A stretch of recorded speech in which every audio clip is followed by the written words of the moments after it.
औरंगाबाद जिल्ह्यातल्या कच्ची घाटीच्या आनंद महेर यांच्याकडे 16 एकर शेती आहे। औरंगाबाद शहर जवळ असल्याने ते नियमित भाजीपाल्याची शेती करतात।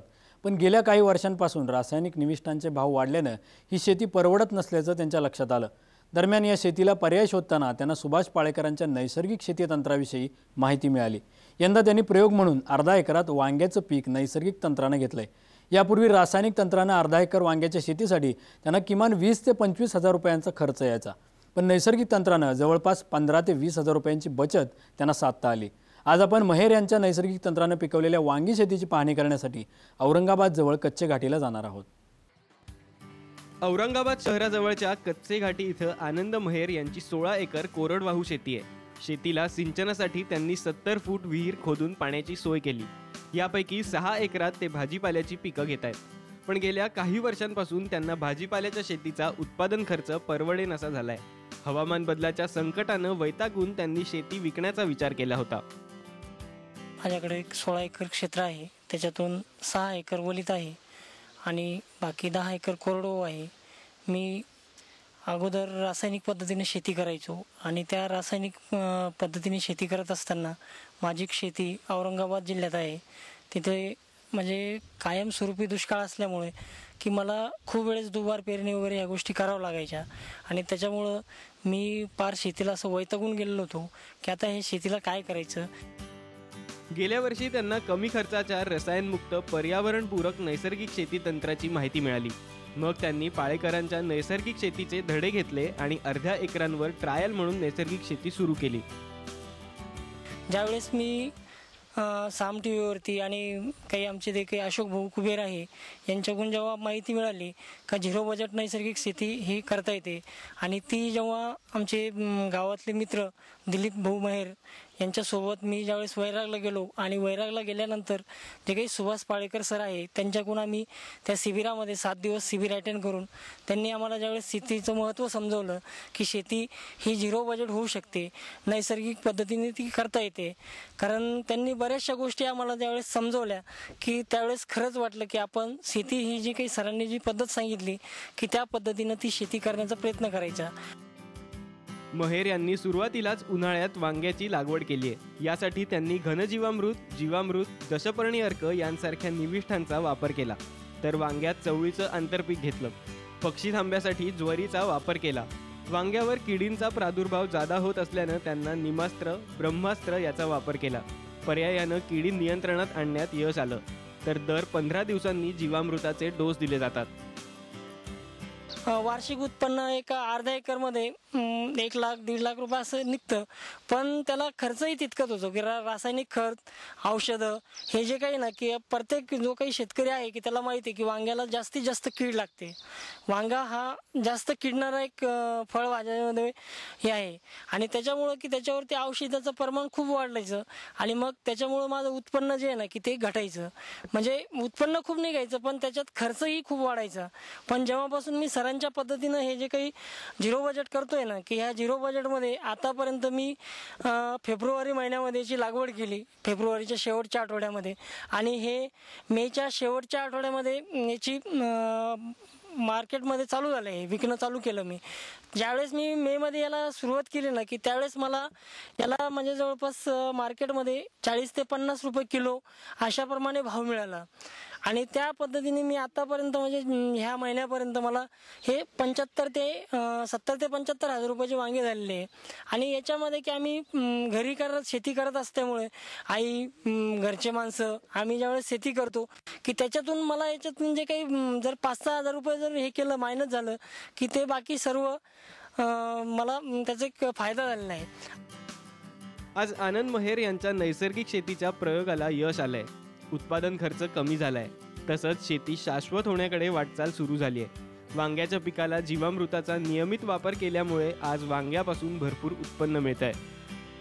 ज्या पद्धतीनं सांगितलं की जीवामृत याला 15 दिवसाला द्यायचं, त्या पद्धतीने मी अर्धा एकरला 150 ते 200 लिटर जीवामृत देतो आणि ते काही खोडाला देतो आणि काही फवारणीच्या माध्यमातून वरून पण देतो।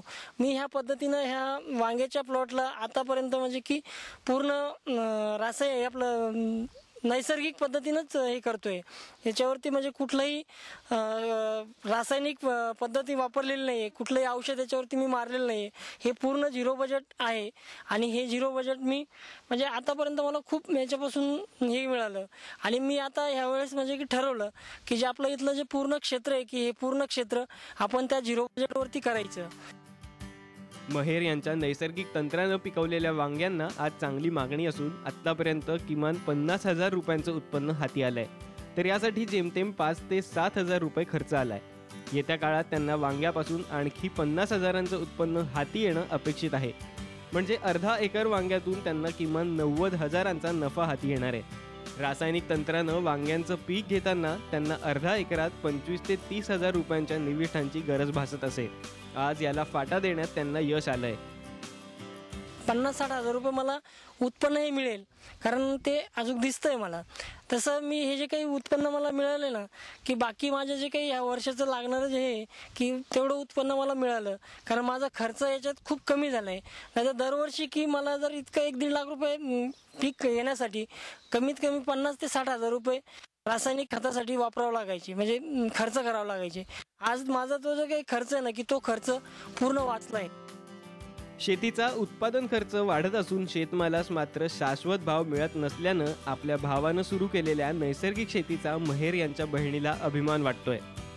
तर अशी कोणतीही फळभाजी आपल्याला आज मिळत नाही मार्केटमध्ये गेल्यानंतर की ज्याच्यावरती फवारणी केलेली नसेल. आणि रासायनिक खतांमुळे काय होतं की आज आपल्याला दिसतात की विविध आजार आपल्याला झालेले दिसतात. आज खूप कमी वयांमध्ये माणसं आपल्याला म्हाताऱ्या माणसांसारखे दिसतात, तरुणपणे सुद्धा. तर याचं कारण काय आहे तर रासायनिक खतं. आपण इतके भरमसाठ रासायनिक खतं वापरतो आणि पिकांवरती फवारणी करतो, तर आपण कितीही धुतले ते तरी त्याचा अंश जो आहे तो या पिकांवर राहतो आणि त्या जेवणातून आपला तो शरीरामध्ये जातो. त्यामुळे आपल्याला विविध आजार होतात आणि त्याचा कोणताही विलाज आपल्याला दिसत नाही. परंतु माझे भाऊ आनंद मेहेर यांनी सुभाष पाळेकर यांच्या पद्धतीनुसार झिरो बजेट शेती केली आणि त्या शेतीमध्ये त्यांना उत्पन्न तर चांगलं मिळालंच, परंतु कोणतेही रासायनिक खत वापरण्याची गरज पडली नाही. त्यांनी जे सांगितलं मुबलक पाणी नसेल तरी सुद्धा आपण ही शेती करू शकतो. त्यांनी जी पद्धती सांगितली त्या पद्धतीनुसार त्यांनी शेती केली आणि त्या शेतीमध्ये आज आपण बघतोय की पाऊस पडत नाहीये. आणि पाऊस जरी पडत नसला, पाणी खूप कमी आहे, परंतु तरी सुद्धा ते पीक आम्ही घेऊ शकलो. आणि याच्यामध्ये जो काही खतांचा जो खर्च लागणार होता तो खर्च पण वाचला आणि त्याच्यातून जो उत्पन्न होईल तो उत्पन्न आमच्या परिवारासाठी, कुटुंबासाठी तो कामात आला.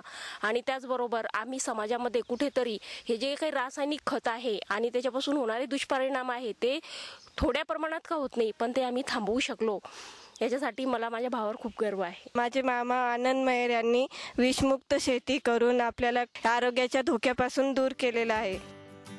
महेर यांच्या शेतीचं यश पाहून गावातल्या इतर शेतकऱ्यांनी देखील नैसर्गिक तंत्राचा वापर सुरू केलाय. खरोखर आता आजच्या परिस्थितीत जर पाहिलं रासायनिक खताचा आणि याचा जो प्रादुर्भाव आहे तर हा शेतीसाठी खूप नाशदायक आहे आणि त्याने जमिनीची सुद्धा पोत खराब होऊ शकते. तर अशा परिस्थितीमध्ये आमच्या शेजारी आनंदसिंग भाऊ मेहेर, दिलीपसिंग मेहेर यांनी जे झिरो बजेटमध्ये वांग्याचे पीक, चवळी पीक या अशा पद्धतीचे भरपूर पिकं केले.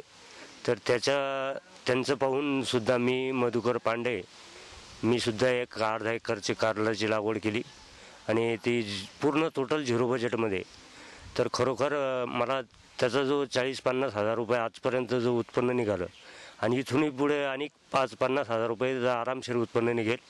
आणि त्यांची क्वालिटी एकदम नंबर 1 आहे, कारण की फक्त त्याला शेणखताचा आणि ते जीवामृत आणि पूर्ण जैविक पद्धतीचं जे केलं आपण त्या झिरो बजेटमध्ये आपल्याला कमीत कमी ते अर्धा एकर जे कारलं आहे कमीत कमी 6,000 ते 7,000 रुपये नुसते औषधीचा खर्च होता आणि 7-8-10 हजार रुपये त्याला खताचा खर्च होता. तर हे पूर्ण खर्च वाचून आपण झिरो बजेटमध्ये जे केलं तर खरोखर फायदेशीर आहे आणि त्याची चव बी वेगळी आहे. हवामान बदलामुळे शेतीवर नैसर्गिक संकट येत असल्यानं शेतकरी हवालदिल झालाय. त्यावर सरकारनं कितीही पॅकेजेस दिली आणि मदतीचा हात दिला तरी उपाय सापडणार नसल्याचं वारंवार होत असलेल्या शेतकऱ्यांच्या आत्महत्यांवरून आता स्पष्ट झालंय.